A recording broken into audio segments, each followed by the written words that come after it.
Il y a effectivement la sensation qu'il y a quelque chose qui s'est peut-être endormi et qu'on peut réveiller. Le chercheur collectif, il a commencé dans une réunion d'information et il s'achèvera avec la Great Place to Learn quand on célébrera, je dirais, les résultats. Mais tout le monde aura contribué à un moment donné sur toutes ces différentes étapes.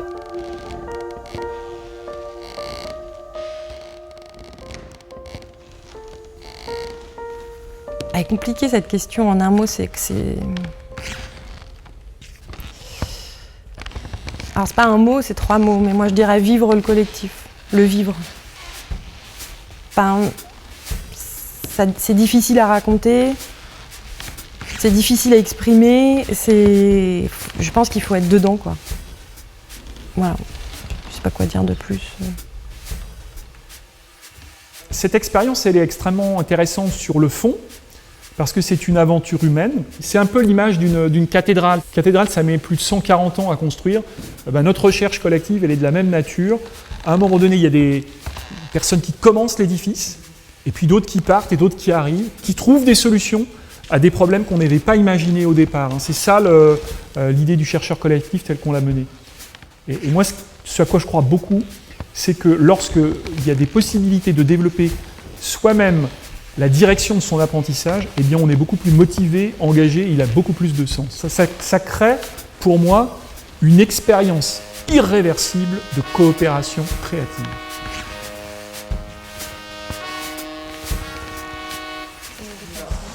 Laetitia, je t'invite à aller t'installer. Merci. Tu peux t'asseoir sur le tabouret, juste ici. Merci. Hop. Je vais réajuster ton micro. Je suis membre de Sol depuis une douzaine d'années et donc aujourd'hui membre du bureau de Sol. Alors sur l'historique en fait, donc Sol France qui a maintenant un peu plus de 20 ans, issu donc ou en tout cas créé dans la lignée de Sol États-Unis, et Sol États-Unis ça part de la recherche puisque Peter Senge est enseignant-chercheur au MIT. Et il a créé un ouvrage dans les années 90 qui est la 5e discipline. Donc cet ouvrage a été fondamental dans le sens où il donnait à voir comment les organisations apprennent. Donc c'était assez mystérieux, alors qu'on disait que c'était que les individus qui apprenaient, de se dire que les organisations apprennent aussi. Et donc, en tout cas moi quand je suis arrivée à Sol, l'association menait soit à sa propre initiative, soit de sa propre initiative, soit à la demande de certaines organisations, ce qu'on appelle des recherches-actions qui étaient confiées à 1 ou 2 chercheurs qui allaient creuser le sujet de l'organisation apprenante, observer les pratiques pour en tirer ensuite effectivement un document de recherche et des éléments à la fois d'analyse, de compréhension et éventuellement des outils pour faire avancer le sujet de l'organisation apprenante. Aux alentours des 20 ans, on a qui ont eu lieu en 2018, on avait voulu relancer un petit peu la machine de la recherche et donc il y avait là, à ce moment-là, un souhait du coup à la fois de redynamiser l'action ou en tout cas le volet recherche de Sol et aussi un souhait probablement de revisiter la manière dont historiquement on menait des projets de recherche au sein de Sol. Et Sol France a senti le besoin de se renouveler, de reprendre dialogue avec son fondateur d'une certaine façon, qui était de dire mais pourquoi ne pas mettre en place la recherche en utilisant les 5 disciplines de Peter Senge et de s'appliquer à un collectif de chercheurs les principes de l'organisation apprenante. Et c'est l'idée de quelque chose d'inclusif qui donne sa juste place à tout le monde. Même si, en tant que facilitateur de la recherche, j'ai un rôle d'aide, le travail d'écriture, le travail de réflexion, le travail de questionnement, le travail de design, de co-design est porté par les participants. C'est-à-dire qu'on n'a pas fait simplement intellectuellement le trajet vers l'organisation apprenante, on l'a vécu. Et pour moi, c'était l'idée d'une communauté d'apprentissage et de recherche qui se met en mouvement pour aller capter d'autres communautés d'apprentissage dans les organisations. C'est un collectif au service de collectifs qui cherche et qui accompagne des collectifs au sein d'organisations et qui permet en fait à ces organisations effectivement d'avancer dans l'organisation apprenante. Au-delà de ça, ce qui me paraît important, c'est que ce chercheur collectif, il soit à même de produire de la connaissance et aussi de la méthode et aussi des outils qui répondent à cette demande dans le contexte que connaissent les organisations aujourd'hui. Et ça, c'était très intéressant en matière de recherche parce que si on observait des choses sur notre collectif en train de vivre cet apprentissage, ces choses-là, on devait aussi les trouver dans nos organisations observées. On est vraiment dans une approche qu'on appelle grounded theory, ou théorie ancrée. Ça part du terrain, ça remonte, ça commence à modéliser, et ensuite, à partir de ce modèle, eh bien, il faut revenir à des pratiques de mesure et d'évaluation pour vérifier si l'hypothèse qu'on consolide est juste ou pas juste. Le gros avantage d'un chercheur collectif, c'est une réalité ancrée qui nous permet d'aller vers des chemins que des chercheurs professionnels n'exploreraient pas parce qu'ils iraient trop vite se confronter à des modèles déjà existants. Cette expérience, elle est extrêmement intéressante sur le fond parce que c'est une aventure humaine. Je suis surpris encore maintenant de voir un an après l'investissement de chacun dans le projet. C'est de sa capacité à rester mobilisé pour mener à bien le projet. Et une démarche de recherche en intelligence collective telle que nous l'avons menée restaure du lien non seulement au sein du chercheur collectif, mais peut-être, je l'espère, au sein de l'association Solfrance dans son ensemble, c'est-à-dire que chaque membre peut venir et devenir leader de ce qui s'y passe, et peut-être que dans la façon dont on a eu de mener les interviews et d'associer les entreprises, peut-être que cette façon de faire de la recherche peut aussi diffuser un état d'esprit Solfrance tout particulier. En fait, c'est un processus qui continue. C'est pas une fin en soi ou c'est pas un objet en soi pour moi, le chercheur collectif. C'est-à-dire que c'est comme toute dynamique en intelligence collective d'ailleurs. C'est-à-dire que c'est en perpétuelle évolution. Il produit quelque chose et ce quelque chose va produire d'autres choses, va rallier d'autres personnes. Et c'est ainsi que ça avance.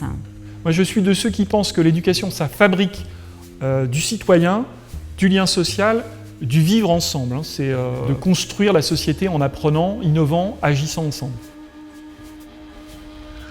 Mourad, c'est un membre qui est là depuis peu aussi, depuis 1 an. Je le connais peu, mais il y a quelque chose avec Mourad. Je ne sais pas pourquoi. C'est une personne qui est très engagée, en plus, lui il est urgentiste, donc dans le contexte sanitaire, il a été présent comme il a pu, et il a réussi quand même à être très présent malgré tout ça. Dorothée, c'est une nouvelle membre aussi, c'est Denis qui nous l'a amenée l'année dernière au tout début du projet. En fait, elle a pris le projet, mais vraiment dans les premières réunions. Elle a toujours été très présente, très assidue. Elle est à la fois très discrète et très présente. Elle amène les choses en douceur. Et pareil, quelqu'un sur qui on peut compter. Alors en tant que chercheuse, la maîtrise personnelle, on va dire que c'est aussi plus ou moins mon quotidien. Et même en tant qu'ingénieur formation finalement, parce que c'est un petit peu le détachement qui est nécessaire par rapport à nos sujets d'apprentissage et à nos sujets de recherche. La maîtrise personnelle, moi je la vois aussi en lien avec le collectif et comme étant quelque chose qui se poursuit toujours, qui pour moi relève autant des capacités que finalement de la manière dont je vais être à l'écoute de l'autre en tant que alter ego, c'est-à-dire en tant que sujet autre que moi, et finalement accueillir tout ce qui me vient de l'autre dans le cadre de ma maîtrise personnelle.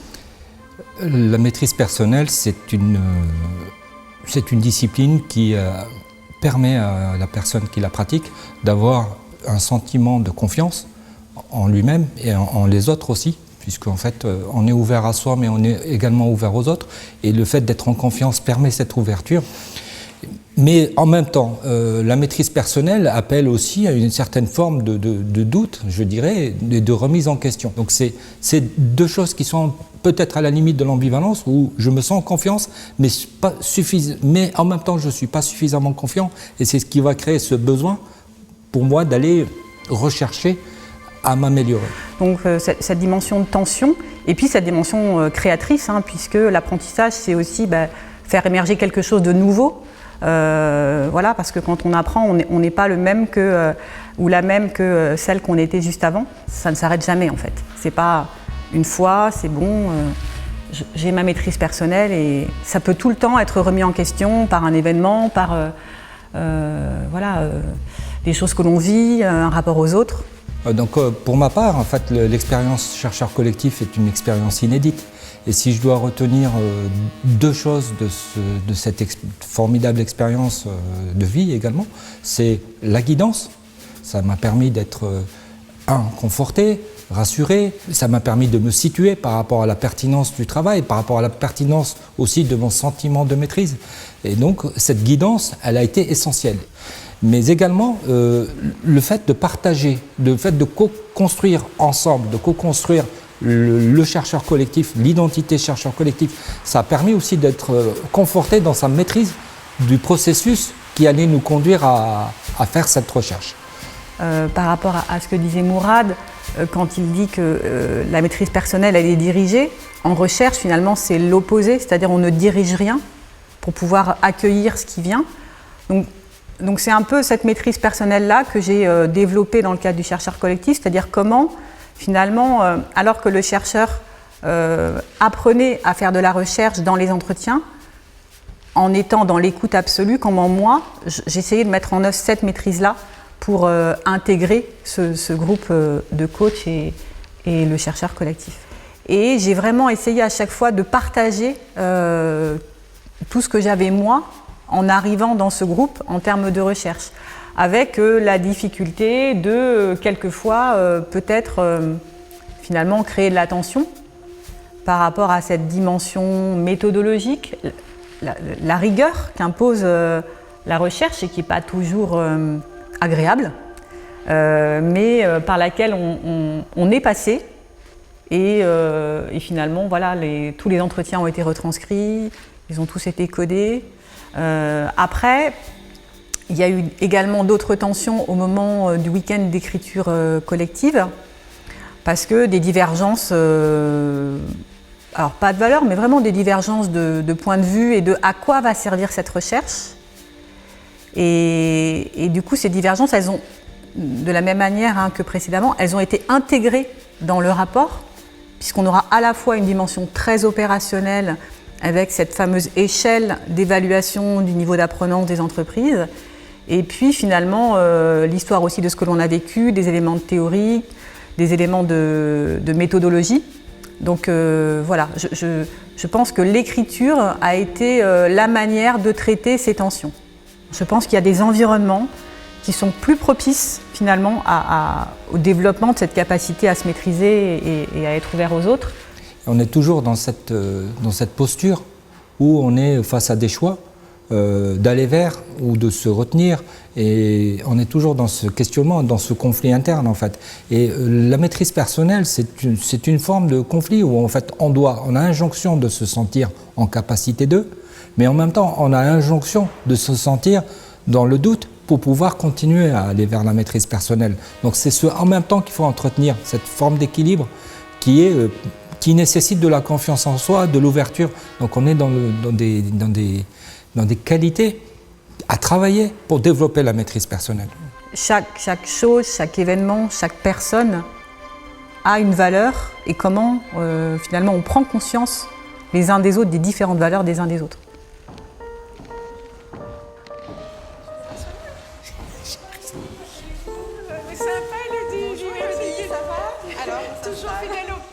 Donc Sandrine, pareil, membre récente, enfin 1 an, très impliquée, très présente dans le chercheur collectif, force de proposition. Et moi j'aime beaucoup Sandrine, mais j'aime beaucoup tous les autres, mais il y a Il y a quelque chose il y a eu un coup de cœur un peu amical avec Sandrine. Béatrice, je la connais moins. Elle a été moins présente. Elle a été moins présente, mais elle a été présente à des moments assez clés quand même. Elle a réussi à venir au week-end d'écriture collective. Elle a réussi à prendre du temps pour l'écriture. Elle réussit à venir pour le tournage. Enfin, elle a été... Il m'a téléphoné, il m'a dit nous te proposons d'être sur la discipline vision partagée. C'est amusant. Au moment où elle me parlait d'une discipline vision partagée, je l'avais dans la tête. Et vraiment, c'est une des disciplines qui, pour moi, fait le plus sens et qui fait vraiment plus partie de mon ADN de facilitatrice de transformation. Alors, je dirais que la vision partagée, c'est d'abord d'essayer de répondre à la question « qu'est-ce qu'on veut créer ensemble ?» C'est la mise en mouvement de tout un groupe vers un objectif commun et souvent qui transcende en fait. C'est plus qu'une idée en fait. C'est la mise en commun d'énergie. Et donc la vision partagée, pour moi, c'est vraiment ce qui permet de faire ce shift culturel vers une culture de co-responsabilité.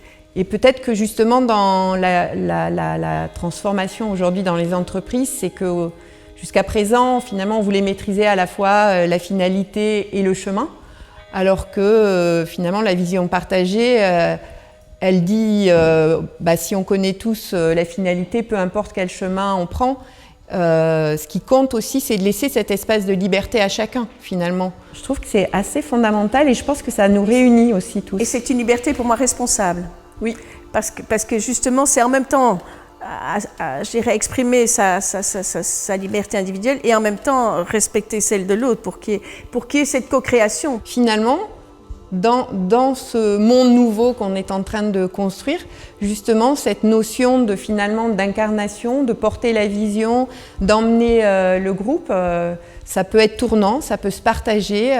Et ce qui a été pour moi très utile dans le processus aussi, c'est le rôle de Denis. Le rôle d'Élodie, je dirais aussi, parce que et je rejoins ce que tu disais, qu'il faut qu'il y ait un acteur qui puisse prendre le lead ou qui fédère ou qui a un rôle de fédérateur aussi. Qui facilite en fait. Tu dis ? Qui facilite plutôt. Oui. Justement, ce qu'il nous apprend et nous a appris, c'est à faciliter, à guider, sans forcément prendre la plus grande place, mais justement donner confiance et l'énergie à l'ensemble du groupe sur le fait de se dire tiens, là il y a une balise, vous inquiétez pas, on est sur le bon chemin, si on diverge c'est pas grave, on reviendra. Ce qui justement réunit les gens à un moment donné, c'est les valeurs qu'on partage. Si on applique la notion de la vision partagée aux chercheurs collectifs, ça démarre juste par une intention au départ. Et là, il y a finalement plusieurs individus qui se disent « Ah tiens, c'est sympa comme idée, c'est quoi, ça m'intéresse ». Chacun avait une vision de ce qu'il voulait pouvoir faire, ce qu'il pouvait donner. À un moment donné, même, on s'est interrogé, on est allé faire une séance autour de quelles étaient les valeurs qui pouvaient nous réunir, mais finalement, on ne s'était jamais posé la question avant. Mais il y avait cette tension créatrice, chère à Peter Senge finalement, qui disait on a envie d'aller vers là et on va voir ce qu'on en fera. Et avec, je pense, chacun de nous, justement, ce lot d'émotions qui traversent en fait de doutes, d'énergie, d'envie. Et j'ai vraiment senti la solidarité, le non-jugement, le respect mutuel des différences, l'écoute. Parce que c'est vrai que moi je suis passée par différentes phases. C'est vrai qu'à certains moments, je me suis sentie découragée. Je me suis sentie avec la peur aussi de ne pas contribuer autant que les autres. Et aussi pour moi, ce qui était très important, c'est un lâcher-prise. Parce que ma logique, je ne me retrouvais pas dans ma logique de structuration du contenu qui s'élaborait. Et le fait de faire confiance dans le processus émergent et de me dire, OK, mes idées de départ, je ne vais peut-être pas les retrouver et c'est OK, mais ce qui va être enrichi par les uns par les autres a du sens et de la valeur. et puis nos vécus n'ont pas été que des vécus de joie, d'enthousiasme. Je crois qu'il y a aussi eu des vécus plus difficiles, plus frustrants. Ça demande du courage en fait pour moi. Parce que pour moi, ça c'est sans courage, à ce moment-là, on lâche quand c'est plus difficile. Et donc, je dirais, c'est ce courage dont on a fait part les uns les autres et ce soutien, cette solidarité qui nous a aidés chacun à passer les moments plus difficiles. Ce qui était apprenant dans ce processus de chercheurs collectifs, c'était que chacun pouvait donner ce qu'il souhaitait au moment où il l'offrait. Ce qu'on en retient, c'est ce qu'on a partagé justement tous ensemble pendant plus d'1 an pour construire et délivrer. C'est ça en fait qui pour moi est fort et important et qui restera ancré et qui pourra me servir, enfin je pense pourra nous servir pour aller de l'avant à une autre occasion. Ouais. Et c'est vraiment l'organisation vivante, hein, c'est ça. C'est le vivant, il n'est pas figé. Le vivant, il se co-construit. Et dans les temps qui courent, avec notre perception d'un monde de plus en plus incertain, je dirais cette capacité d'auto-génération, je dirais. On est dans l'apprentissage génératif plutôt que l'adaptatif, au fond. Et avoir vécu ce processus riche et apprenant, pour moi, c'était une expérience. Faire converger 2 visions ensemble pour en construire une vision commune, il n'y a pas plus difficile, en fait. C'est à la fois peut-être la partie la plus challengeante, et en même temps la plus fabuleuse, parce que quand tu y arrives, c'est forcément transcendant. Et c'est une histoire de rencontres, d'énergie, de tolérance, de solidarité. Il y a une magie aussi dans le processus. Une magie. Pour moi. Il y a quelque chose d'assez magique. Et comme tu disais, pour moi, ce que tu disais me paraît vraiment essentiel, c'est dans cette écoute mutuelle. Et à ce moment-là, l'émergence arrive. Enfin, il y a un processus magique d'un socle commun qui apparaît au-delà de nos différences et qui a de la valeur. Donc c'est fabuleux comme processus. Moi, ce qui me vient, c'est émerveillement et confiance. La force de la confiance et cette magie, je dirais, cette confiance qu'on peut avoir en nous, êtres humains, pour créer ensemble, co-créer ensemble un futur commun. Eux, c'est un peu mes petits mousquetaires, donc ils font partie de mes mousquetaires avec Sandrine. Des membres extrêmement motivés, travailleurs, qui sont présents, de bonne humeur, on est dans une énergie très similaire. Et c'est vrai que, je sais pas, naturellement, il y a eu ce petit groupe où on a commencé à s'échanger quelques petits mails d'encouragement, parce que je sais qu'ils travaillaient à un moment donné sur la partie codage et ils ont beaucoup travaillé dessus, beaucoup plus que tous les autres. Et j'ai créé ce petit groupe dans le groupe pour aussi encourager, donner envie. Et on s'envoyait des petits messages, des petites images de soutien. Et moi, je recevais aussi ça beaucoup de leur part. Et c'est vrai que ça me faisait beaucoup de bien, parce que moi, finalement, comme je travaille toute seule aussi, ça me fait du bien de recevoir tout ça. Alors ça, c'est une bonne question. Franchement, c'est une bonne question. Du coup, j'ai révisé. Non, j'ai aucune idée. Franchement, je me suis posé la question, mais je me suis dit, il y avait un trou. Moi, je me suis pas posé la question, mais j'ai été contente d'être choisie sur cette discipline-là. Moi, j'appelle ça mes petits singes, en fait, qui viennent me dire des choses et qu'il faut arriver à identifier, comprendre et à gérer après. C'est nos croyances, c'est l'histoire qu'on a vécue familiale, l'éducation qui font qu'on se fait des représentations et qu'on tient pour des fois acquis. Et on ne se rend pas compte que quelque part, elles peuvent être un frein sur notre développement et surtout un frein sur les interactions, la communication, les relations qu'on peut avoir avec les autres individus ou dans un collectif. Si on reste toujours sur le même chemin, en fait, déjà on n'apprend rien. Et si on n'a pas conscience qu'on est sur le même chemin, en fait, c'est ça le frein. C'est qu'on ne fait pas la sortie d'autoroute qui nous permet d'accéder à autre chose. Et en fait, en ça, c'est un frein. Un frein à l'apprentissage. Par exemple, au week-end d'écriture, j'ai beaucoup entendu « je ne sais pas écrire » en fait. J'ai peur d'écrire, je n'y arrive pas, voilà.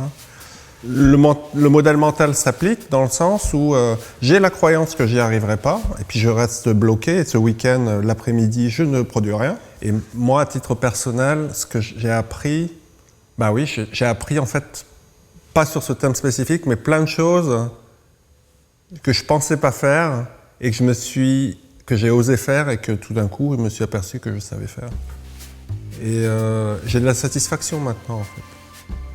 J'ai de la satisfaction à faire quelque chose que je pensais pas faire, enfin pas de cette manière, et d'être satisfait, en fait.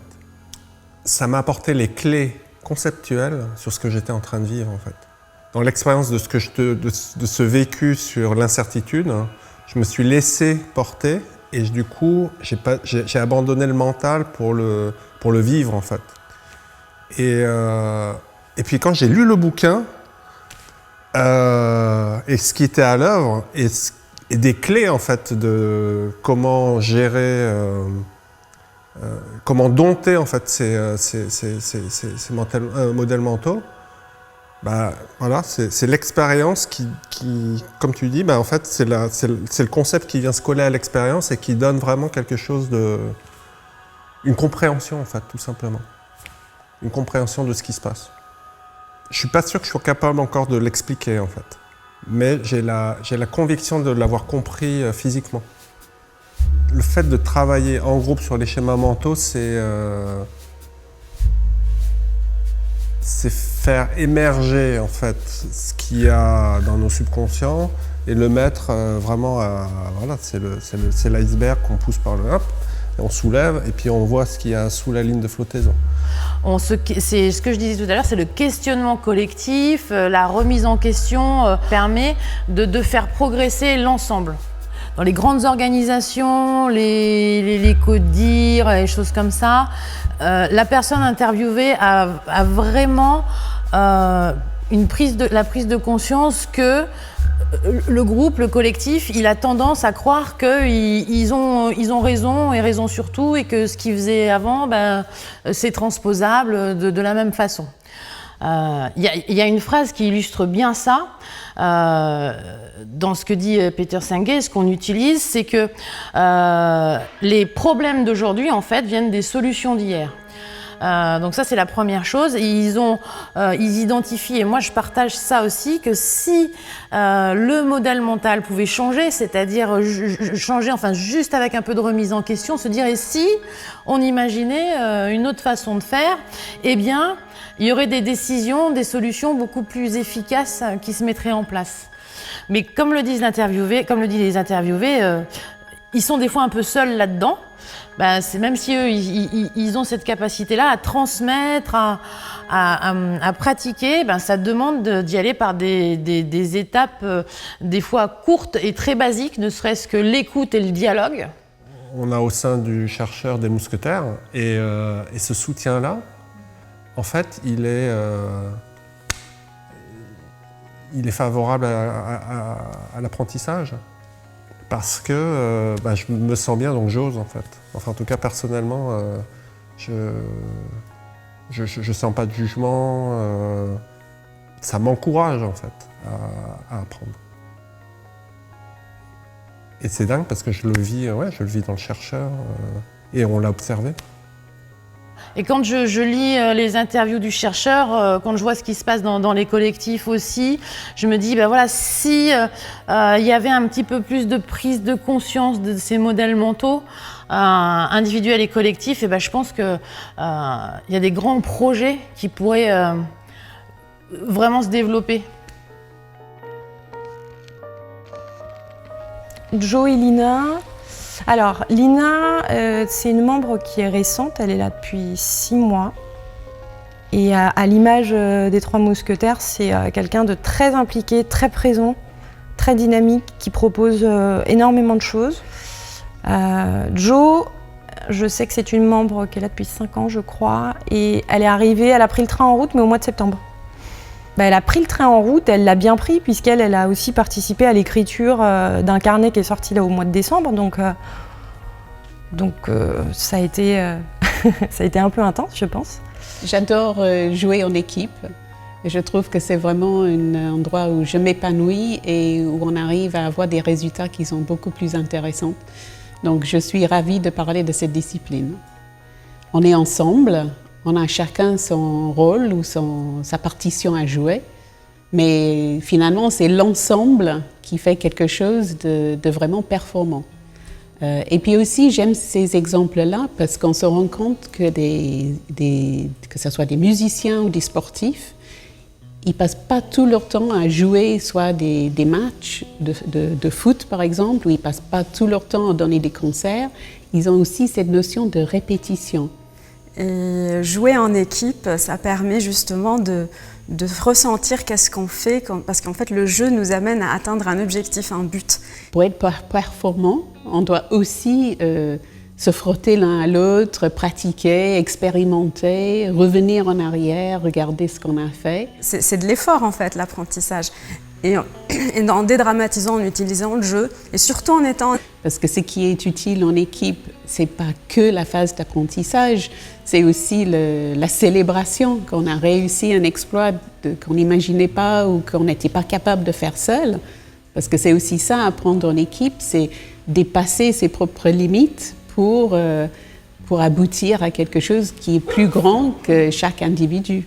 Le collectif est aussi très riche et le collectif est surprenant parce que justement on est tellement de personnalités différentes et on a des parcours et des façons de voir qui sont différentes, donc on peut être dans la surprise. Nous avons aussi enquêté pendant la période de la crise sanitaire, donc forcément c'était un moment de forte perturbation des entreprises et ça, on peut voir qu'il y a des choses qui se passent quand même. On apprend en équipe. C'est justement là, quand on est face à quelque chose aussi critique, peut-être aussi inattendu, cet appui sur une équipe et apprendre ensemble et se rendre compte qu'il y a des choses qu'on peut faire et on n'a pas toutes les solutions soi-même, mais ça se peut que quelqu'un à côté va apporter quelque chose.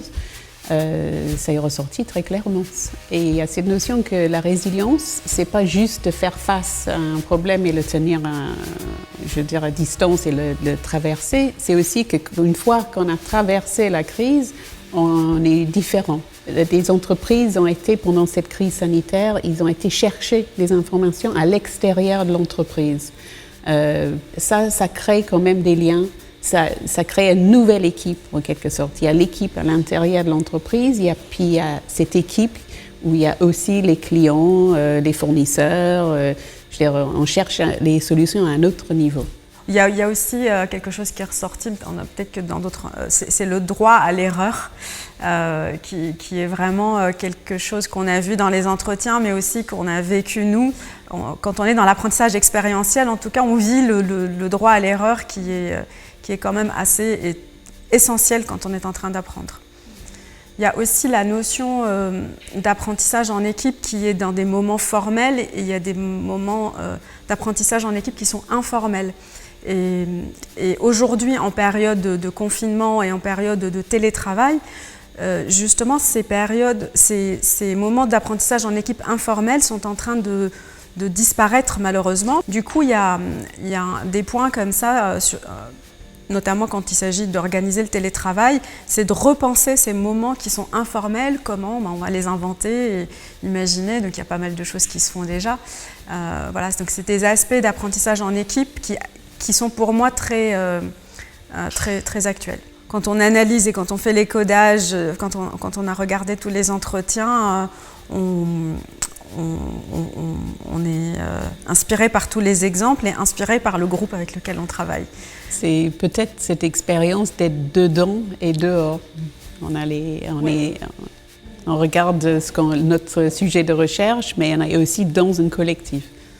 On se sent, par la force du groupe et la bienveillance du groupe, légitime à pouvoir contribuer et continuer le travail et de se positionner dans l'équipe. Donc j'ai trouvé effectivement qu'il y avait de la bienveillance parce qu'on m'a accueilli dans l'équipe, on m'a intégré Donc il faut vivre avec ça dans toute équipe. Une équipe, elle existe à un moment donné et puis elle évolue. Chacun a ses impératifs et il y a la bienveillance justement qui fait que on se dit c'est pas grave. Il y a d'autres personnes qui viennent et qui prennent le relais. L'équilibre se fait différemment. Ça m'a vraiment apporté encore plus de conviction sur le fait qu'on peut avoir un collectif qui avance sur un projet, qui est un collectif qui ne se connaît pas beaucoup, qui est capable d'intégrer des personnes, d'en perdre d'autres en chemin et aboutir à un résultat qui est très bel et qui est apprenant. Donc,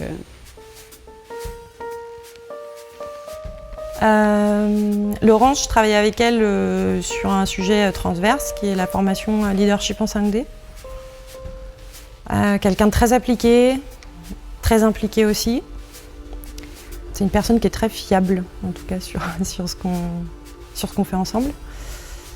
Bénédicte, elle fait partie de l'équipe Great Place to Learn parce que c'est une énergie, c'est une très très belle énergie aussi. Avec elle, avec ces énergies-là, on sent que les projets vont avancer. Laurence et Bénédicte, elles envoient du pâté, quoi. Non, l'expression n'est pas très belle, mais elles envoient quand même, quoi. Donc, c'est des gens sur qui on peut compter. Et ça, c'est super important dans le collectif. Donc, Moi, c'est cette pensée systémique, c'est vraiment quelque chose qui est le cœur de ma pratique. Donc elle est vraiment celle qui montre toute la puissance, l'impact de ce concept de l'organisation apprenante. Et en fait, la pensée systémique de Peter Senge, ce que j'apprécie, c'est que ça permet, en fait, d'une façon assez concrète, finalement, d'aborder cet aspect, ce regard différent, cet état d'esprit différent des organisations. Avant d'être une somme d'outils, c'est un état d'esprit. Et ça permet d'aborder avec plus de pertinence un accompagnement de transformation parce qu'on a un regard un peu décalé. Et c'est aussi un peu la mère de toutes les disciplines. Et dans le domaine des organisations, qu'est-ce qu'elle apporte, cette pensée systémique? Surtout dans un monde comme le nôtre qui est très marqué par la pensée cartésienne, qui a plutôt tendance à découper les problèmes pour les résoudre mieux. Peter Senge et la pensée systémique regardent plutôt le système vu d'en haut et a tendance à le regarder dans sa globalité. Et plutôt que de considérer des lignes droites, on considère des interactions. Et donc, au lieu de raisonner en cause et en effet, on regarde la réciprocité qu'il y a dans la relation, par exemple, entre deux individus ou deux systèmes. Et c'est là déjà toute la puissance de commencer à regarder par le haut cet effet de boucle plutôt qu'une partie de ping-pong entre un point A et un point B. Ce qui est passionnant dans cette approche, dans ce regard systémique aussi, c'est d'être conscient de l'homéostasie du système. C'est-à-dire comment l'homéostasie du système va générer inconsciemment en fait des résistances et empêcher que les changements puissent se mettre en œuvre. L'idée du reflet systémique, c'est simplement de se dire que en fait, le tout est dans chaque partie. Donc, comme un hologramme en fait. Donc, ce qui se passe à un endroit du système est le reflet de ce qui se passe à un autre endroit du système. Ce qui fait la puissance du chercheur collectif, entre autres. Et c'est là qu'on voit l'interaction de la pensée systémique avec les 4 autres disciplines. C'est que la question de la vision partagée, c'est-à-dire on a tous le même objectif de contribuer à ce sujet sur les organisations apprenantes, c'est quelque chose qui nous unit et qui nous fédère. Derrière, l'apprenance en équipe, ok, on a des compétences, des profils différents, mais on apprend tous des uns des autres et chacun trouve sa place. La question de la maîtrise personnelle, chacun est au clair avec soi. Il n'y a pas de question d'ego, de valorisation personnelle. On est dans une logique de recherche collective. Et donc, pareil, les modèles mentaux, c'est pareil. Il n'y a pas de préformatage sur « on doit aboutir à ça de façon carrée et précise au départ et on ne peut pas en dévier. Et c'est ça qui fait la puissance de ce chercheur collectif. C'est cette inclusion de l'ensemble des disciplines et ce regard permanent que chacun d'entre nous a eu, donc ce regard global et systémique que chacun a eu sur la recherche et qui a induit des comportements très fluides entre nous. Chemin faisant, est apparu qu'effectivement, on s'est dit on va nous-mêmes se mettre en position méta, se mettre en position d'observateur par en haut et regarder comment on interagit, comment notre système interagit. On n'a pas posé de véritables règles de fonctionnement. Il y a eu un principe d'être dans l'émergent, dans la co-création, dans l'émergence.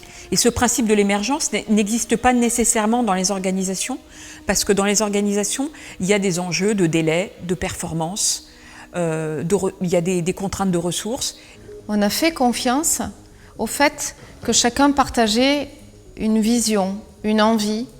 Il n'y a pas eu de vérification, de contraintes, mais simplement cette confiance induite qui fait que chacun d'entre nous est auto-motivé et donc met en mouvement l'ensemble du système pour aboutir au résultat. Dans un monde dit VUCA, qui est le terme un peu usuel à l'heure actuelle, volatile, incertain, complexe et ambigu, la pensée systémique est vraiment une forme de réponse pertinente. Elle regarde l'organisation comme un modèle vivant, un système vivant. Ça veut dire qu'elle favorise l'adaptabilité, à la fois de la structure, de l'organisation en tant que structure, mais elle s'intéresse surtout à l'organisation en tant que collectif d'individus. De manière très concrète et opérationnelle, lorsqu'on a écrit de manière collective le livre et qu'on a posé les premières lignes début juillet, la prise de conscience qui a été faite au bout de 2 jours, c'est qu'effectivement, on voulait tendre vers une écriture collective, mais au départ, nous étions sur la somme d'écritures individuelles. On l'a constaté et on s'est réajusté. On a mis en place des cercles d'écriture, comme je dis, pour mélanger les couleurs et pour vraiment avoir une écriture de chercheurs collectifs et pas de la somme de chercheurs individuels qui font un chercheur collectif. Il y a aussi un côté très artistique en fait. Moi je trouve qu'il y a quelque chose d'assez beau parce qu'on est quand même dans le registre de l'écriture. Et c'est un beau travail que de faire œuvre d'écriture. Je pense que c'est important dans notre époque de se reconnecter à ça, de savoir écrire, donc de savoir témoigner aussi de ce qui se passe. Moi, ce que je trouve assez incroyable dans cette expérience du chercheur, c'est la performance dans la fluidité. Chacun pouvait trouver sa place, comme dans un organisme vivant, tout était accepté et tout était acceptable. La pensée systémique, c'est une invitation à accepter ce qui advient, sans jugement. C'est une invitation à accepter aussi, ça met les gens en co-responsabilité, d'accord ? Ça favorise l'autonomie des collaborateurs et donc ça favorise des dynamiques individuelles très humanistes. Et ce mode de fonctionnement-là, extrêmement fluide, extrêmement respirant pour chacun, a permis l'atteinte de la performance, à savoir à peu près dans les temps, la production de matières riches et significatives, résultat de notre recherche-action. C'est un peu l'insight, l'évidence de cette expérience du chercheur, c'est la pollinisation. C'est un lieu d'expérience, c'est un lieu d'autorisation, voilà, et bienveillant. C'est ça qui vient, en fait. C'est vraiment ce côté système vivant, modèle vivant. Eric, pour moi, il fait partie des leaders du projet. Le projet de recherche, la recherche faisait partie d'un des axes stratégiques qui avait été repensé en 2018. Eric, il a lancé la locomotive en fait. Il insuffle l'énergie en permanence. Mais pour moi, il est aussi l'un des piliers en fait de cette recherche. Et en plus très impliqué en tant qu'acteur, puisqu'il a participé à quasiment toutes les réunions. J'ai beaucoup de respect pour Irène Dupuy-Couturier, qui est la fondatrice de Sol, pour Alain de Vulpian, les présidents qui se sont succédés, que j'ai pu connaître. Enfin, je veux dire, on s'inscrit dans une histoire. Donc, il y a un héritage quand même de 20 ans d'histoire. Toutes les associations n'ont pas 20 ans. Une fois de plus, on ne part pas de rien. Il y avait tout ce qui était là. Et il y avait beaucoup de choses. Et on régénère ça. Quand on le régénère, on ne reproduit pas ce qui était là dans le passé, on l'enrichit d'une nouvelle dynamique, d'une nouvelle énergie.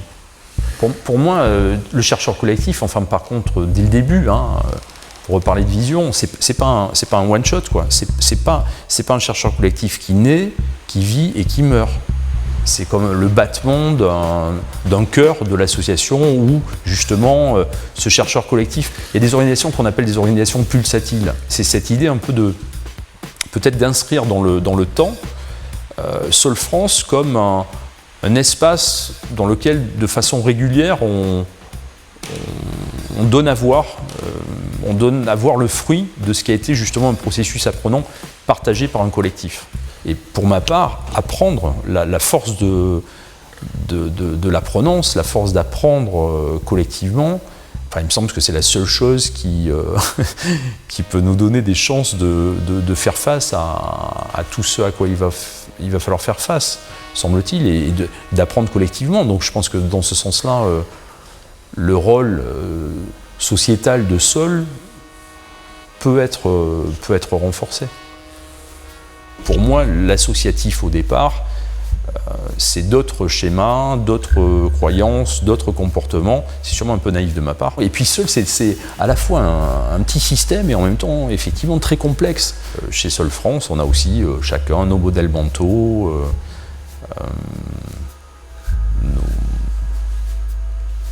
nos idées, c'est ça qui est en travail. Et c'est ça qui est en travail à chaque rencontre. C'est à chaque fois, dans ce genre d'aventure, à chaque fois cette sensation que quand tu fais confiance au processus, justement, les choses se mettent en place. Les rencontres se font. Donc, c'est ce plaisir et cette confiance, avec des doutes par moment, mais que finalement, le principe de la vie va produire les choses dont on a besoin au bon moment. Donc c'est vrai que c'est aussi, voilà, moi c'est un sentiment de gratitude aussi par rapport à ceux et celles qui ont laissé faire dans le bon sens du terme, qui ont accepté de se laisser surprendre, même si au départ il pouvait y avoir des doutes, des questions. Voilà, qui ont laissé le processus s'ouvrir. Je crois qu'à la fin, on va avoir quelque chose de à la fois beau et profond. Enfin, on est dans la conjugaison, la conciliation de ce qui au départ paraît opposé. Donc pourquoi on ne pourrait pas à la fois garder justement le fond de Sol France, voire même le renforcer, et en même temps le donner à voir et le partager de façon plus large. Donc, bien sûr que moi, ce chercheur collectif, cette année de chercheur collectif a impacté ma façon de vivre ce rôle, ou d'habiter ce rôle de président de Sol. Donc, oui, si on parle de maîtrise personnelle, bien sûr que ça a impacté ma maîtrise personnelle. Je cherche, comme tu dis, je cherche plutôt à créer l'environnement, à favoriser le mouvement, et ensuite à essayer de suivre le mouvement qui à un moment donné, n'appartient à personne, finalement. Donc, moi, je pense que, finalement, l'idée, c'est de créer, une fois de plus, des moments, des espaces dans lesquels on peut vivre ces moments de grâce que tout le monde par contre ressent. C'est-à-dire que tous les gens que j'ai connus et qui sont à Sol depuis un moment et qui sont restés, et puis ceux qui arrivent, ils partagent ça. C'est quand même, ils ont vécu de moments comme ça où quelque chose se passe et que personne n'a complètement prévu. Ouais, c'est un instant de grâce, on touche quelque chose. Et donc je pense qu'il y a cette idée de favoriser et d'essayer de créer le plus souvent les circonstances pour que ça puisse émerger. Donc, de fait, il y a une énergie dans ce chercheur collectif qui, effectivement, a un impact sur le système de l'association lui-même. En parallèle, là on parle beaucoup du chercheur parce que c'est l'objet du documentaire, mais le travail qu'on a entrepris avec l'association, ce n'était pas seulement le chercheur collectif, c'était aussi de justement renforcer la solidité de ce qu'on peut venir chercher chez Sol quand on rejoint l'association. C'est-à-dire il y a tout un travail aussi de refonte des fondamentaux de Sol. Et c'est ça aussi, finalement, cette idée, ce travail, parce que c'est jamais acquis, mais ce travail d'aligner la tête, le cœur et les tripes. Je crois que c'est ça qu'on a cherché à vivre les uns et les autres. Pour la plupart d'entre nous, il y a cette idée de recherche de cohérence et à la fin d'encourageant parce que on va chercher nos forces finalement. On va chercher nos forces et on révèle et on voit les forces des autres aussi. Donc c'est encourageant parce que ça donne de l'espoir sur ce qu'on peut faire, quand on s'oublie et qu'on se met au service justement d'un collectif. Pour moi, le chercheur collectif, il s'inscrit dans un plus grand. C'est la communauté Sol. C'est qu'un début, en fait. Ça crée une dynamique. Et puis c'est cool que ce soit, voilà, qu'on finisse quelque chose, mais en tout cas, c'est que le début d'une chose, de quelque chose d'autre. Qui s'inscrit dans quelque chose de plus grand, en fait.